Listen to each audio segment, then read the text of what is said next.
Semasjid seminggu sekali di masjid RM2. Berarti kita sebulan kasih ke masjid cuma RM8. Itu ke masjid. Tapi kalau untuk rumah, itu dinding saja Pak.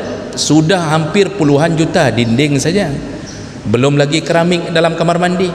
Keramik di kamar mandi harus model begini, harus tutup satu dinding, harus buat lubang kerannya begini. Keran saja nggak boleh keran yang 5.000 itu. Itu keran yang model 25.000, yang mulutnya milik mulut harimau. Nggak boleh sembarangan. Ya. Itu buat ini, lampu harus lampu yang ketika mati listrik, lampu itu hidup sendiri.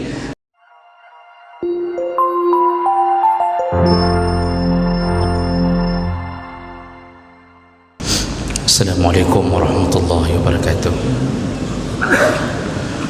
Innal hamdalillah nasta'inuhu wa nastaghfiruh wa na'udzu bihi min shururi anfusina wa min sayyiati a'malina. Man yahdihillahu fala mudilla lahu wa man yudlil fala hadiya lahu. Asyhadu an la ilaha illallah wahdahu la syarika lahu wa asyhadu anna Muhammadan 'abduhu wa rasuluhul karim. Allahumma shalli wa sallim ala nabiyyina wa sayyidina al-Mustafa Muhammadin wa ala alihi wa ashabihi ajma'in. Amma ba'd. Rabbi shrah li sadri wa yassir li amri wa hlul 'uqdatam min lisani yafqahu qawli. Segala puji bagi Allah, kemudian salawat dan salam pada Rasulullah, pada keluarga dan seluruh sahabat-sahabatnya. Bapak-bapak dan ibu-ibu, jamaah salat duhur yang Allah muliakan, insyaAllah kita akan lanjutkan pembahasan tentang perkara-perkara yang dikhawatirkan oleh Nabi SAW.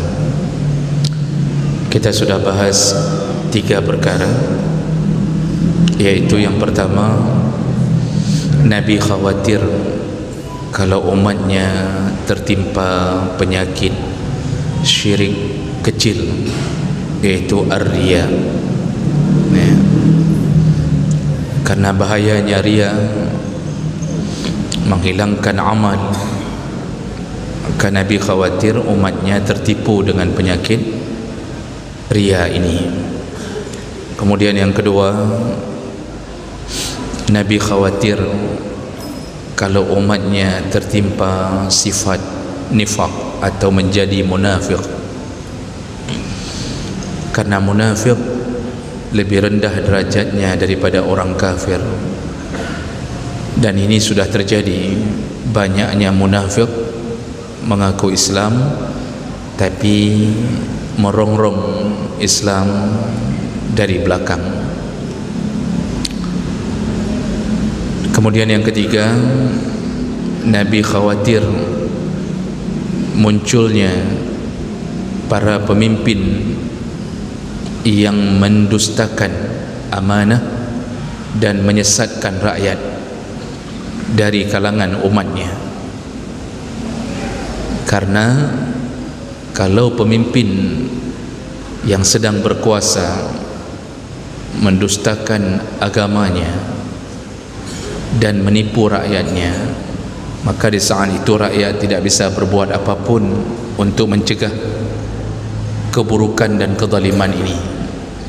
Makanya kita sudah cerita panjang lebar di minggu yang lalu, begitu berpengaruhnya posisi seorang pemimpin bisa membuat negara kadang-kadang tidak lagi mengenal agama hanya karena dikuasai oleh seorang pemimpin yang menyesatkan rakyatnya. Baik, kita lanjutkan berikutnya.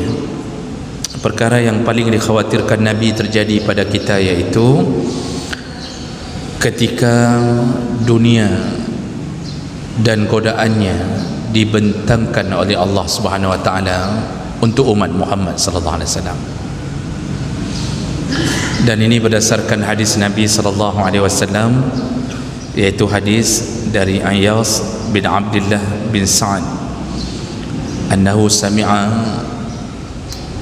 Aba Sa'id Al-Khudri yaqul, beliau pernah mendengar Abu Sa'id Al-Khudri berkata bahwa qama Rasulullah sallallahu alaihi wasallam fa khataban nas. Kata Abu Sa'id Al-Khudri, pada suatu hari Nabi berdiri, jadi ketika sedang berkumpul dengan sahabat-sahabat, Nabi berdiri, fa khataban nas, lalu Nabi berkhutbah di depan sahabat-sahabatnya. Faqal, lalu Nabi berkata, wallahi, demi Allah, ma akhsha alaikum ayyuhan nas illa ma yukhrijullahu lakum min zahratid dunya. Demi Allah, kata Nabi, tidak ada yang lebih kukhawatirkan kepada kalian kecuali ketika Allah membuka pintu-pintu dunia dan kesenangannya pada kalian. Itu yang paling dikhawatirkan Nabi, yaitu ketika Allah membuka pintu-pintu dunia lalu membuat dunia menjadi lempang untuk kita. Disinilah fitnah terbesar mulai mengalir. Dulu Nabi SAW dan para sahabat hidup cukup sederhana. Kebutuhan kadang-kadang harus dicari.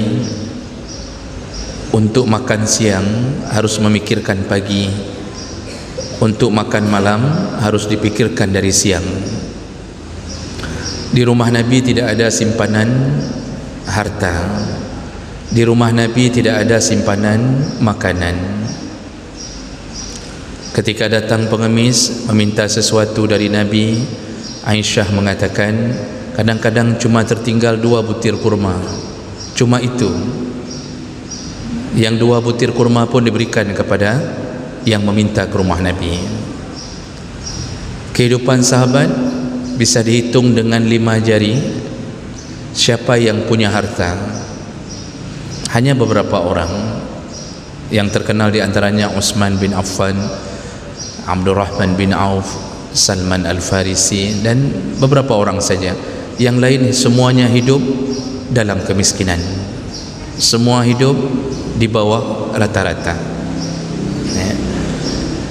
Tapi kehidupan mereka yang dalam keadaan susah mencari rezeki, kehidupan mereka dekat dengan Allah. Siang malam mereka menjaga salat jamaah. Walaupun mereka makan ala kadar, tapi kekuatan iman mereka tidak tertandingi sepanjang zaman. Bukan azan yang menunggu mereka, tapi mereka menunggu azan. Itu gaya hidup di zaman Nabi dan sahabat. Jadi sebelum azan berbunyi, itu sudah bertumpuk di dalam masjid. Istri-istri diberikan kekuatan oleh Allah, semua bertahan. Tidak ada yang nuntut tidak ada yang nuntut macam-macam dari suaminya. Bahkan suaminya meninggal dalam medan jihad pun mereka masih bersabar. Anak-anak mereka semuanya Allah beri kekuatan iman, tabah sekali menghadapi kehidupan yang begitu. Hidup di tengah padang pasir, serba tidak cukup. Pekerjaan mereka rata-rata hanya berdagang. Itu pun cukup tidak cukup. Dan kemudian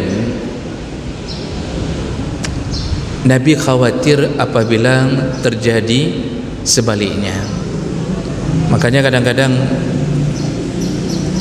kehidupan menjadi orang miskin itu susah di dunia, tetapi Allah permudah urusan akhirat. Nabi enggak khawatir. Kata Nabi, ma akhsha alaikum ayuhan nas, tidak ada yang lebih kukhawatirkan kepadamu wahai umatku kecuali ketika dunia telah dibuka untukmu. Jadi di masa Nabi dunia ada, hidupnya di dunia, tapi diperkecil, jatah dunia diperkecil oleh Allah. Jadi orang lebih banyak ngejar akhirat. Hari-hari Ramadan para sahabat bahkan sepeninggal Nabi itu masih salat tarawih sampai subuh. Jadi miskin tetap miskin, tapi salat tarawih dilakukan sampai menjelang subuh. Jadi karena kemiskinan itu, mereka enggak terlalu berharap dari dunia, enggak ada angan-angan dunianya, tidak ada, kecil sekali. Jadi yang ada dalam pikiran cuma salat, menunggu salat, lalu kemudian yang punya uang sedikit sedekah, lalu ketika diajak berjihad, mereka enggak mikir panjang. Diajak berjihad enggak perlu mikir di belakang bagaimana rumah besar yang ditinggalkan, kreditnya belum habis, bagaimana keadaan nanti kalau mobil yang sudah dibeli mahal-mahal, kalau jihad mati enggak sempat naik mobil lagi. Enggak ada pikiran itu. Jihad ya jihad. Semua merindukan surga, semua merindukan kita. Dunia ini hanya darul bala, dunia ini hanya tempat ujian saja. Itu terbangun dalam pikiran, maka enggak ada yang mengingkari jihad. Ketika Nabi mengumandangkan jihad, semua pergi berjihad, bahkan berebut-rebut untuk bisa mendapat syahid di medan perang. Itulah kehidupan di masa lalu. Dunia kecil bagi mereka. Nabi khawatir terjadi sebaliknya, dan ini sudah terjadi. Jadi kekhawatiran Nabi itu sebenarnya bukan ingin mengatakan bahawa apa yang dikhawatirkan tidak mungkin terjadi, tapi Nabi ingin mengatakan bahawa berhati-hatilah kalau itu terjadi, bersiap-siaplah. Dan ternyata terbukti. Semakin dekat dengan hari kiamat, semakin lempang hidup di dunia. Pintu-pintu dunia dibuka oleh Allah, dipermudah. Urusan dunia dipermudah, ya. Pintu rezeki dibuka selebar-lebarnya. Dulu yang kita hidup tahun 1970-an saja, Pak, itu masih susah hidup. Bapak guru, jangankan guru biasa, kepala sekolah saja masih susah hidup di tahun 70-an itu. Gaji PNS masih di antara 400 sampai 500 saja. 400.000 kadang-kadang per bulan. Kecil sekali. Kenderaan masih hanya dengan sepeda. Sepeda pun sepeda ontel. Kemana-mana dayung sepeda. Enggak ada kenderaan yang mewah, cuma pejabat-pejabat besar yang mampu memilikinya. Hidup masih serba terbatas. Ingin jalan-jalan dengan istri, ya terpaksa taruh istri, kalau bukan di belakang sepeda, taruh di depan sepeda. Antara dua pilihannya, enggak ada pilihan. Orang-orang yang panen di sawah-sawah itu hasil panen pun tidak seberapa. Punya sedikit sayur-sayuran, bawa ke pasar, hasilnya pun tidak seberapa. Makan pun, ini bapak-bapak yang sudah rambut putih, diingat kembali nostalgia hidup di tahun-tahun 70-an. Makan dengan nasi, pakai garam, kalau ada engkut masin tikra, duduk di sawah, dengan kuah bening, Pak. Kuah bening, Pak, enggak ada warna, kuah putih. Itu hidup. Waktu hari raya enggak ada itu toples dengan berbagai macam kuih, enggak ada. Paling ada sagun, kuih sagun yang putih-putihnya, kuih sepit. Enggak sanggup beli. Orang enggak ada jualan kuih di mana-mana, kita tinggal tunjuk, enggak ada. Semuanya buat sendiri demi menghemat uang. Kulkas cuma 1-2 orang yang punya. Yang lain simpan barang. Kalau ikan bukan masukin kulkas, dikeringkan, dia ada. Hari ini jangankan ikan ada, kaknah dia ada hari ini. Jadi untuk bisa simpan ikan lama itu dijemur. Padahal kalau sudah dijemur kan sudah hilang gizinya. Tapi begitulah orang tua kita hidup. Satu ikan kalau anak banyak dibelah berlima. Satu ikan belah berlima, sikit-sikit makannya. Enggak ada siang makan, lalu malam sebelum tidur makan indomie, lalu beli mie goreng pakai telur. Enggak ada itu, Pak. Jadi jemaah melakukan Allah, begitu terbatasnya hidup. Cuma 1-2 orang yang kaya, dan serba terbatas. WC itu jarang kamar mandi yang pakai keramik dalam rumah. Semua WC di belakang rumah. Mau ke WC pakai ember, isi air dulu, timba. Nggak bisa dengan tekan keran, buka keran nggak hidup, kecuali 1-2 orang kaya yang pakai sanyo. Yang lain cerung, Pak. Kan kita cerung dulu waktu kecil, Pak. Makanya kita kecil-kecil gara-gara cerung-cerung itu, ya. Cerung kita tarik timba, untuk dapat air dari sumur tarik timba. Kan begitu hidup kita. Subhanallah, begitu terbatas. Tapi orang jarang maksiat. Main cewek pun jarang, Pak. Hai, rasa suka ke cewek ada, tapi yang main dengan cewek nggak ada, jarang. Ada maksiat 1-2, yang palis-palis tetap ada, tetapi yang merebak sampai berdua-duaan, ya, kemudian duduk di lapangan-lapangan berdua, jarang sekali. Untuk jatuh cinta saja pada anak orang, takutnya minta ampun, takut ditolak, takut nggak cukup mahar, takut ini. Mengungkapkan rasa cinta saja susahnya minta ampun. Kadang-kadang kita kasih surat melalui kurir. Ini bukan pengalaman pribadi, Pak. Kita kasih surat melalui kurir, melalui orang ketiga, sahabat kita, kasih surat, tolong kirim ke Nyak Mah. Misal Nyak Mah, misal cewek itu kita suka sama dia, misal kirim ke surat melalui orang ketiga, dia yang kasih surat. Ujung-ujungnya Nyak Mah itu kawin sama kurir ini, Pak. Bukan sama orang yang kirim surat, sama yang antar-antar surat. Masya Allah, ya, itu sebelum-sebelumnya lagi. Kalau surat memang taruh dalam boh leping, kirim ke sungai, ya, cari boh leping dalam batok-batok kelapa bolong itu, taruh surat, kirim ke sungai, lalu suruh bilang sama kurir, kabegah bak Nyak Mah yu preh bak belah dekrung bah. Saya ada nak teruk surat dari Long. Nyak Mah nunggu dari jam 4 sampai surat jam 8 malam, untuk mengungkapkan cinta. Duduk berduaan itu aib sekali. Kalau duduk berdua malu sekali rasanya, apalagi sampai cukeh-cukeh, pegang-pegang, malu sekali rasanya, ya. Jadi kalau mau kawin, lamar. Yang perempuan pun begitu dilamar, itu nggak jawab-jawab, Pak. Malunya minta ampun. Padahal bapaknya, mamaknya udah mengatakan, nak, itu Bang Taib udah berapa kali datang katim puhan, menyohang katim kah bah kemak menteng, katanya. Berarti mamaknya janda nih, ya. Itu pun malunya, Masya Allah, malu sekali. Untuk mengatakan mau saja malu sekali. Orang nggak banyak bermaksiat, ada tapi tidak banyak. Masa Nabi kan ada juga maksiat, tapi tidak banyak, dan itu dilakukan oleh orang-orang non muslim. Kenapa? Dunia diperkecil, orang susah cari rezeki. Orang tidur malam, besok harus mikir di mana lagi dia bisa dapat besi atau botol Pepsodent itu, pembungkus Pepsodent. Kan dulu itu kita kumpul-kumpul, yang dulu kan Pepsodent ditaruh dalam botol aluminium, Pak. Itu kalau kita buang aluminium itu dikumpulkan. Sekarang nggak ada yang kumpul lagi aluminium itu.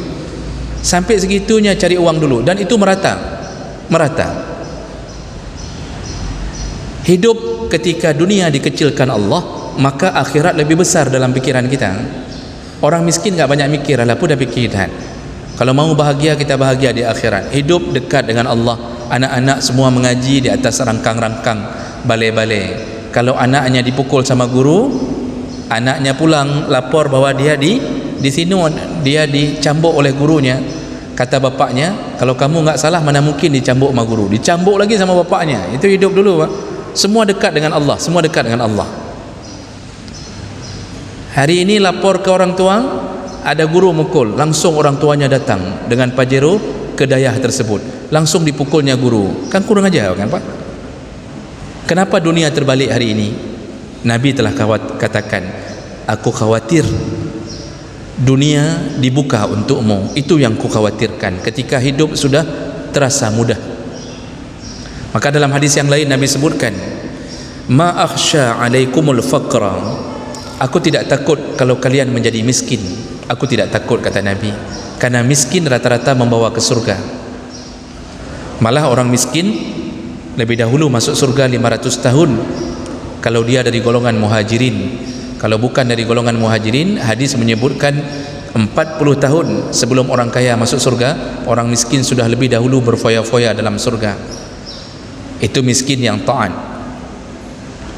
Tapi kalau dunia sudah dibuka, kata Nabi, engkau sudah jarang menemukan orang miskin. Disitulah maksiat merajalela. Maka Nabi katakan, ma akhsha alaikumul faqra, aku tidak khawatir kalau engkau tetap miskin. Yang ku khawatirkan antubsata alaikum abwabud dunya, ketika pintu-pintu dunia dibuka untukmu. Itu yang ku khawatirkan. Coba lihat gaya hidup kita hari ini, Pak. Kenapa orang sudah tidak dekat lagi dengan Allah? Karena disibukkan dengan dunia. Hari ini orang gaji besar-besar. Dia hari ini walaupun kita bilang ini dan itu, kalau dulu gaji sekitar 400.000 sebulan, hari ini rata-rata UMR berapa, Pak? 3,5. Paling kurang 2.900.000 rata-rata anak gaji, rata-rata. Oh, ada kerja swasta juga ada gaji. Jadi mudah mendapatkan uang. Lalu kemudian Allah permudah dunia ini, kita disibukkan begitu ada uang yang terfikir memperbesar rumah. Dulu rumah di masa Nabi itu diatur bebatuan. Kalau Bapak umrah, kalau sempat ke daerah-daerah agak pinggir kota Mekah atau di pinggir kota Madinah, itu rumah di atas bukit tu, itu diatur dengan batu-batu, nggak ada semennya, diatur dengan batu. Jadi batu ditumpuk sekitar setengah meter, ditumpuk-tumpuk supaya nggak tembus ke dalam. Itu diatur jadi satu ruangan. Rumah Nabi pun dari tanah liat. Jadi kalau sudah buat batu, baru tanah dibasahi, dibuat. Sekarang Masya Allah, begitu ada uang bukan mikir sedekah, tapi yang terfikir adalah memperbesar rumah. Jadi kita perbesar rumah, buat ruangan ini, buat ruangan itu nggak selesai-selesai, Pak. Pertama pakai batu bata, lalu terasa kurang indah dengan batu bata saja. Kecuali orang-orang miskin di kampung yang batu bata. Kadang-kadang ada yang nggak pakai batu bata pun, cuma pelepah rumbia semua. Unua. Kalau dia orang sudah diberi rezeki oleh Allah, pertama buat dulu batu bata. Nggak enak lihat. Kalau lihat batu bata kan nggak enak. Jadi waktu sandar badan pun terasa gatal-gatal kalau sandalnya ke batu bata.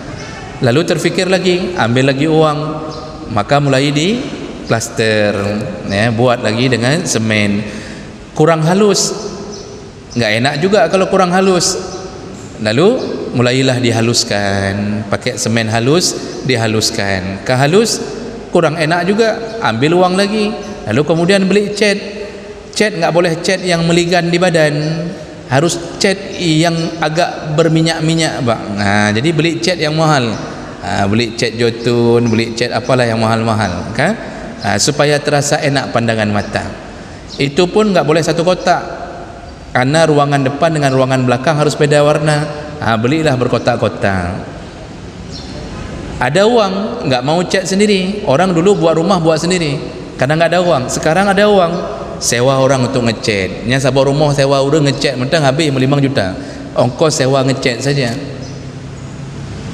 Sudah dicat jotun, sudah dicat ruangan, terasa lagi kurang enak, rasanya itu kurang indah. Bagusnya pakai wallpaper. Kakak pegat dalam wallpaper, pilih wallpaper, motifnya batu bata lagi, bangai kan, Bang? Pertama buat batu bata, lalu buat ini, buat itu, buat ini, buat itu, sudah lengkap semua, pilih wallpaper, motifnya yang batu bata lagi. Kan berat bangai manusia ini, Umar. Dulu nggak suka ke batu bata, kok batu bata lagi, ya Allah. Saya makanya kadang-kadang masuk ke rumah orang yang wallpapernya batu bata, luang-luang oleh, Pak. Kapalo bata bangai nanti. Kalau bukan karena dikasih teh sama kuih, kalau pegah bangai dah roan. Cuma karena dikasih kue enak-enak, dikasih lontong, saya diam saja, Pak. Jadi kadang lagi pun nggak boleh protes-protes rumah orang. Itu wallpaper dia beli, semua dia beli. Mungkin dia memang sukanya begitu. Jadi kan Masya Allah, kenapa semua habis uang ke situ? Dunia dibuka untukmu, gaji keluar terus-terusan. Ke masjid, Masya Allah, lewat celengan masjid, waribe. Semasjid, seminggu sekali di masjid, waribe. Berarti kita sebulan kasih ke masjid cuma 8 ribu. Itu ke masjid. Tapi kalau untuk rumah, itu dinding saja, Pak. Sudah hampir puluhan juta dinding saja. Belum lagi keramik dalam kamar mandi. Keramik di kamar mandi harus model begini, harus tutup satu dinding, harus buat lubang kerannya begini. Keran saja nggak boleh keran yang 5.000 Itu keran yang model 25,000 yang mulutnya milik mulut harimau, tak boleh sembarangan ya. Itu buat ini lampu, harus lampu yang ketika mati listrik lampu itu hidup sendiri. Kemudian macam model Pak, di ruang tamu tak boleh duduk tikar, malai dengan tikar, gatai punggung ya. Kita gatai, padahal cik gatai roh ke. Jadi belinya apa? Wajib kursi mahal, harus kursi Jepara. Taruhlah kursi Jepara di ruang tamu. Itu ruang tamu aja habis puluhan juta. Belum dalam kamar. Dalam kamar kasur tak boleh kasur sembarangan, harus spring bed mahal Jadi begitu gaya hidup.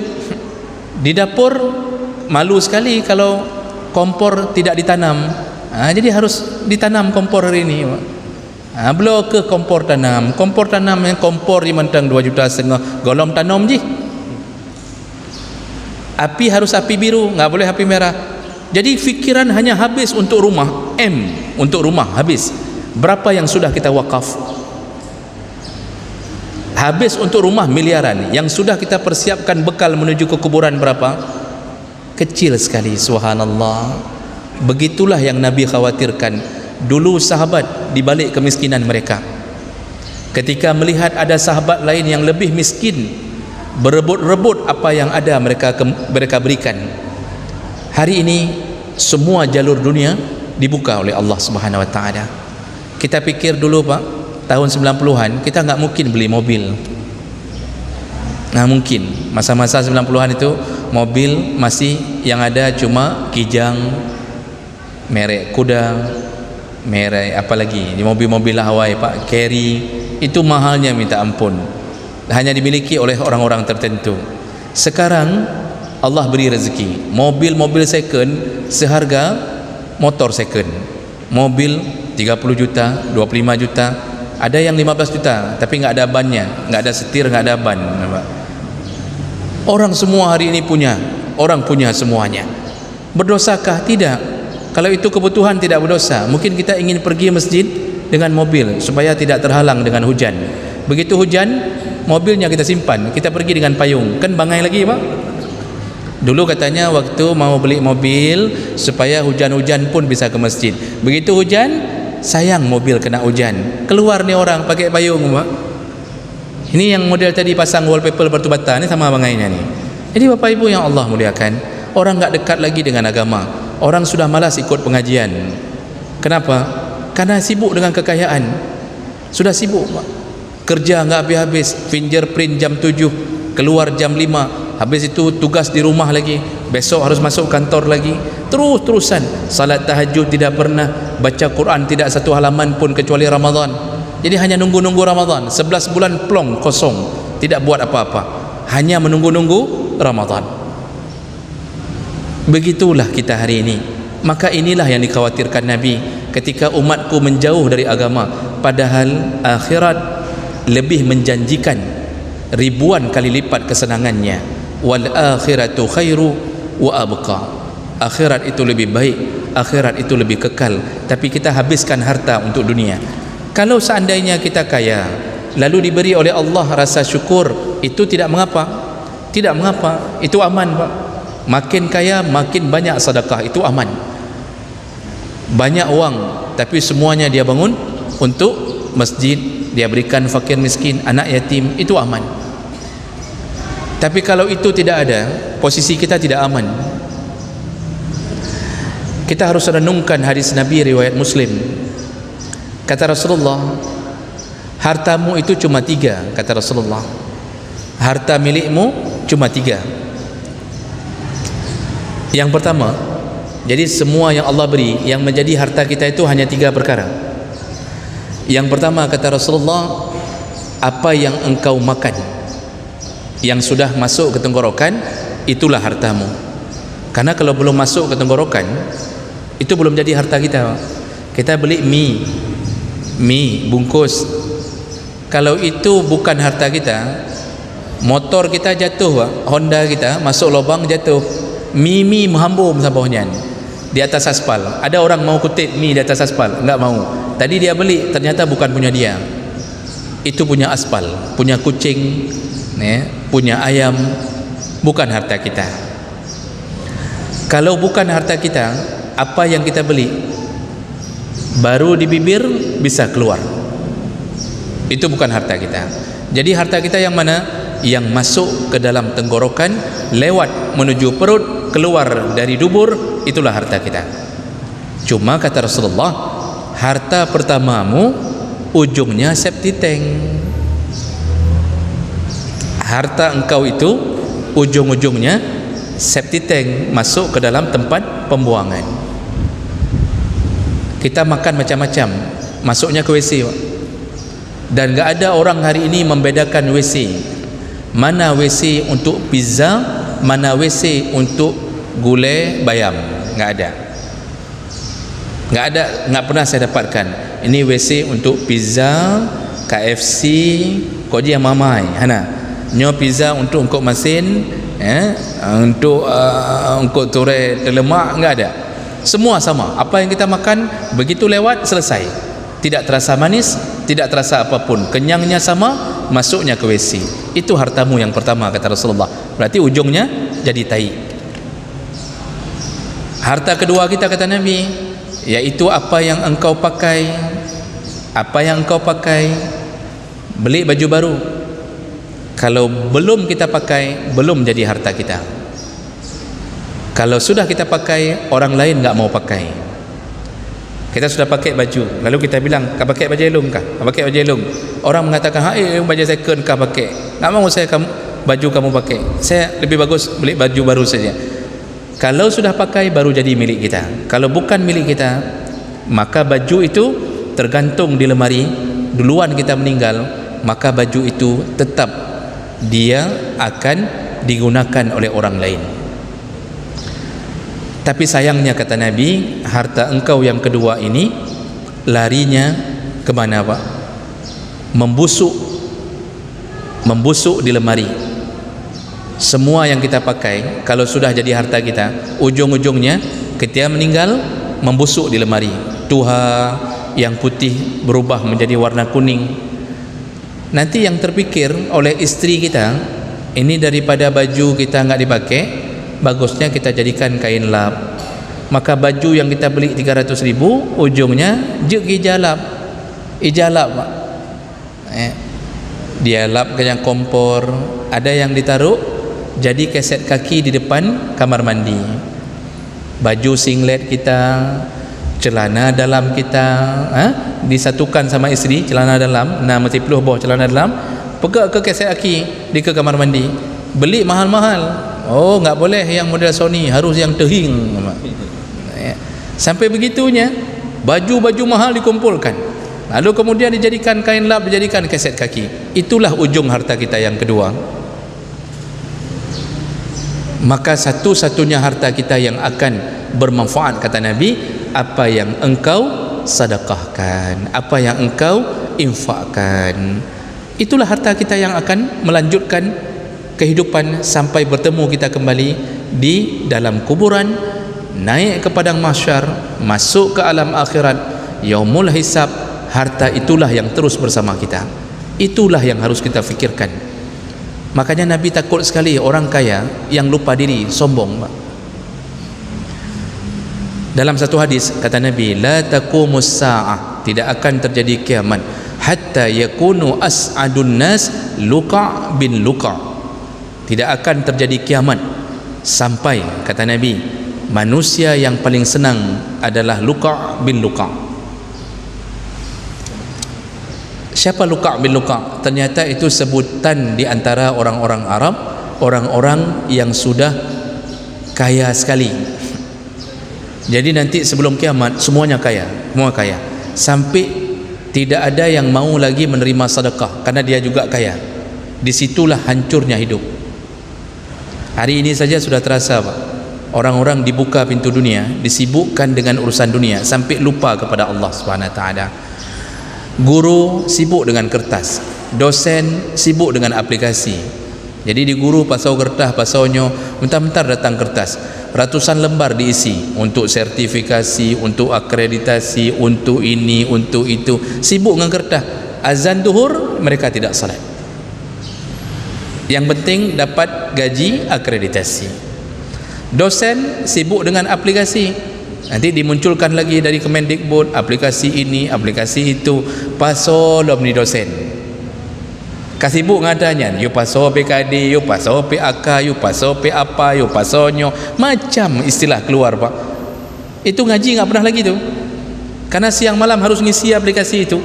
Itu terusan. Baru selesai ini dibebankan lagi yang baru. Apalagi model menteri-menteri pendidikan memang bukan model orang beragama. Jadi kita sudah sibuk dengan itu. Ya. Begitulah hidup. Yang orang-orang kantoran juga begitu. Nggak bisa keluar untuk salat asar karena melayani depan komputernya. Inilah yang Nabi khawatirkan. Kita sudah jauh dari agama. Disitulah jatuhnya kewibawaan, jatuhnya kesejahteraan kita. Maka orang hari ini Pak, uang ada, bahagia tidak? Uang banyak, tapi banyak masalahnya. Utang banyak, maksiat banyak. Karena banyak uang, dulu nggak terpikir untuk cari selingkuhan. Begitu sudah banyak uang, kasih mikir.